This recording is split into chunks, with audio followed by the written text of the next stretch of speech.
Почитувани пријатели, ви посакувам Божи благослов, Бог да биде со вас и да ве благослови сите. Денешнава тема гласи хронологија на самото спасение. За денеска одлучив да зборувам за нашата состојба пред Бог, излезот од таа состојба и благословите дадени на оние кои ќе го најдат Бог, или поточно речено, оние што Бог ќе ги најде. Ова тема е од голема полза за сите нас. Трае околу 17 минути. И ви посакувам Божиот благослов да ве прати. Ние знаеме и сме свесни дека овој живот е исполнет со секакви потешкоти и проблеми. Тоа е факт. Не само тоа, туку знаеме дека постои смрт која е најболна за секој човек. Нема човек на земјата кој не се плаши од смрт. Иако некои велат јас не се плашам ни од смрт, но тоа е лага. Зошто има толку многу проблеми и зошто мора човекот да умре? Некои луѓе се трудат да објаснат и да најдат решение од каде дошла смртта, но тоа го прават затоа што не знаат дека во Библијата се е запишано. Човечкиот проблем доаѓа од нашите предци или прародители Адам и Ева. Адам и Ева отпаднаа од Бог и му навлекоа на човештвото последици. Тоа отпаѓање од Бог е последица на нивната непослушност. Тие одлучија да бидат непослушни. Тоа беше доброволен акт. Сите сме во иста состојба, одвоени од Господ поради нивниот грев. Зашто сите сгрешивме и ја изгубивме Божјата слава, пишува апостол Павле во Римјаните, 3 глава, 23 стих. Платата што ја дава гревот, вели тој, е смрт. Тој е голем проблем и затоа бара и големо решение. Господ кога не создаде, тој не создаде за да живееме во заедништво со Него, да бидеме во близина со Него и приврзани со Него. Но гревот што го наследивме од нашите родители, Адам и Ева, ни направи голема штета и сега сме одвоени од Него. Тоа подразбира дека истите грешки што ги направија Адам и Ева и ние ги направивме и затоа сме виновни пред Бог. Гревот како таков е промашена цел. Тој што живее без Бог, а живее во грев, ја промашува животната цел. Гревот го засенува животот и го прави човекот да биде отуѓен од Бог. Во суштина, ние сите сме туѓинци од Бог и не сме во состојба да комуницираме со Бог кога живееме во нашиот живот со грев. Сите ние го прекршивме Божиот морален закон и со тоа му нанесовме штета на Бог, бидејќи неговиот закон е свет. Ниту еден човек на оваа земја не е во состојба да го исполни законот, зашто тој е премногу свет, а човекот е премногу гнил за да може тој свет закон да го исполни. Мнозина се обидуваат и се обиделе да ја минат таа провалија на разни начини со надеж дека ќе дојдат при Бог преку законот. Меѓутоа, за жал, не успеале. Не успеале затоа што тоа го правеле со своји сили и со свој напор. Но, постои ли начин? На тоа ќе дадеме одговор. Но каков е човекот во суштина? Човекот во суштина е многу грешен.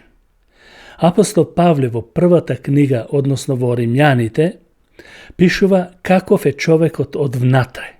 И тој вели, тие се исполнети со секаков вид неправда, расипаност, алчност, зло, полни со завист, со убиства, со расправии, со лукавства, со подмолност, со озборување, клеветништво, мрзители на Бога, насилници, горделиви, самофалци, измислувачи на зла, непокорни на родителите, неразумни, неповерливи, без љубов, без милосрдие. И уште има. Но понатаму Павле вели, тие ја знаат Божјата правда, дека оние кои прават така заслужуваат смрт, па сепак, не само што го прават тоа, туку им го одобруваат и на другите да го прават тоа. Римјаните 1 глава 29 стих и 32. Го спомнав Божиот морален закон. Тоа значи дека ниту еден човек не е во состојба да го исполни. Па тогаш на кој начин може човекот да се спаси кога законот не е во состојба да го спаси? Многу луѓе се убедени дека самиот закон има сила да ги ослободи од грешноста. Но законот како таков не може и нема сила за тоа. Затоа е потребно појаснување на кој начин човекот се оправдува пред Бог. Апостол Павле вели, ако оправдувањето доаѓаше преку законот, тогаш Христовата жртва би била и е напразна. Решението Бог го даде преку личност, преку Исус Христос. Тоа што ние не бевме во состојба да го направиме, Бог го направи за нас со тоа што го испрати својот единороден син Исус Христос да биде жртва и да умре за целиот свет за нашите гревови. Со тоа дело Бог му отвори пат на секој човек да се спаси преку вера во него, со тоа што Исус умре на крстот за сите нас. Павле за ова ќе рече во 5 глава од Римјаните: Бог ја докажа неговата љубов кон нас, со тоа што Христос умре за нас уште додека бевме грешници. А во Евангелието според Јован, 14 глава 6 стих вели: Исус му рече: Јас сум патот, вистината и животот.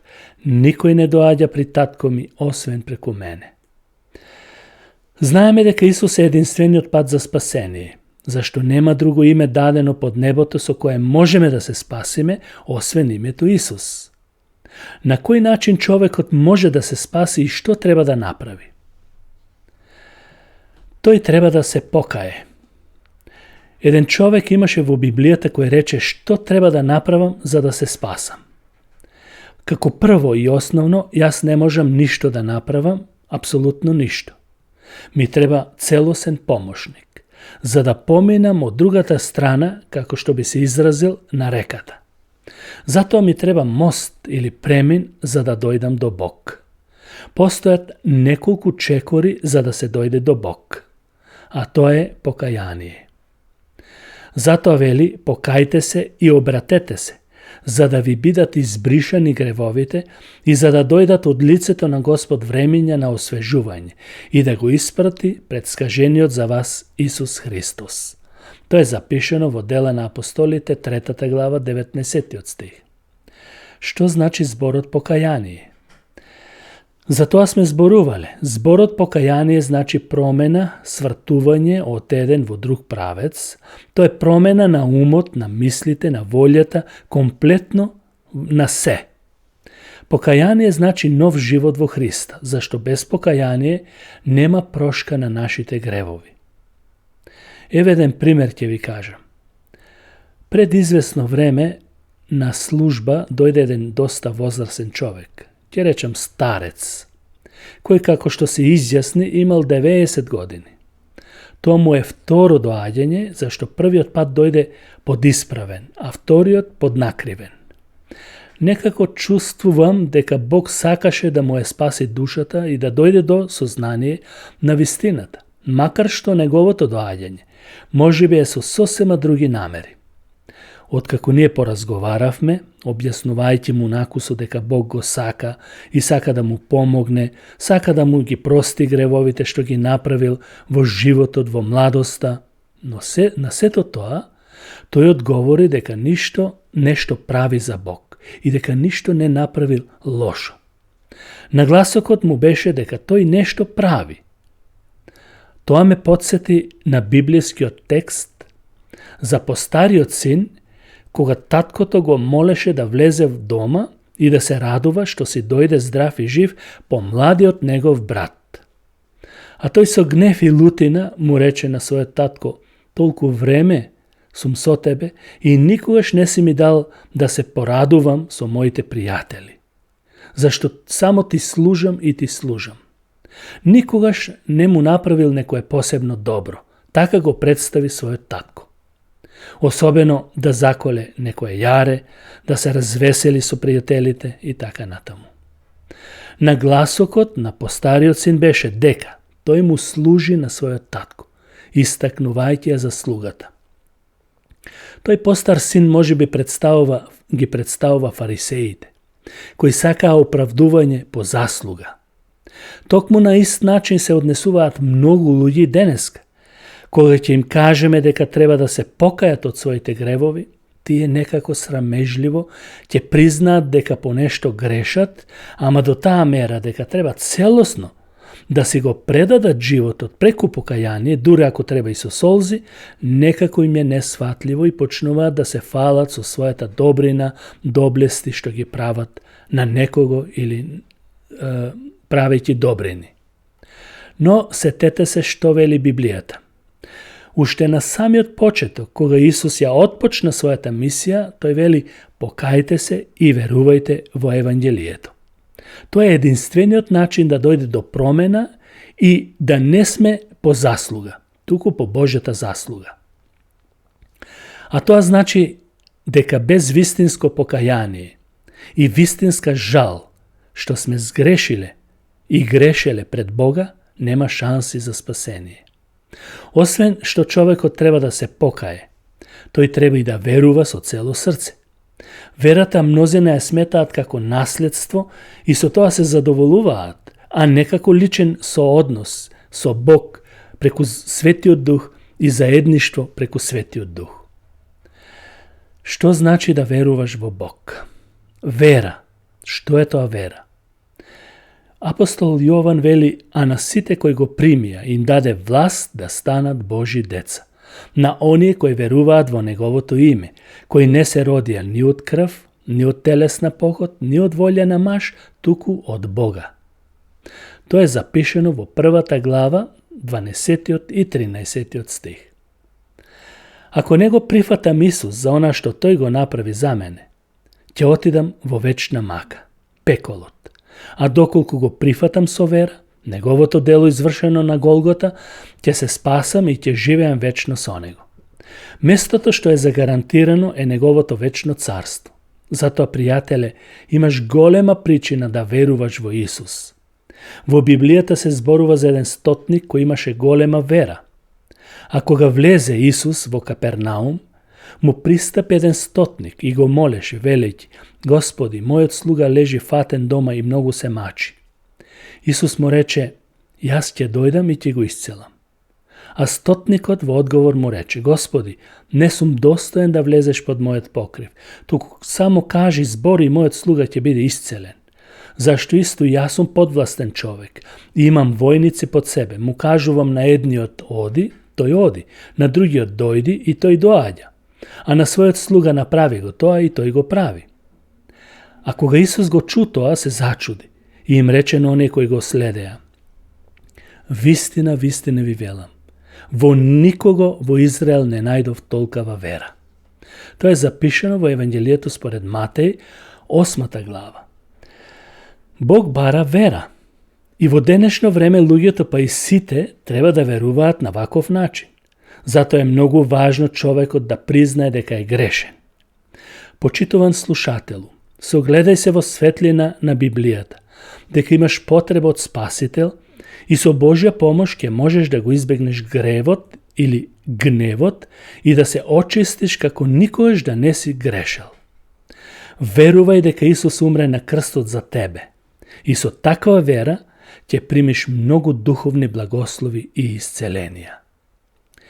Верните во Христос се благословен народ.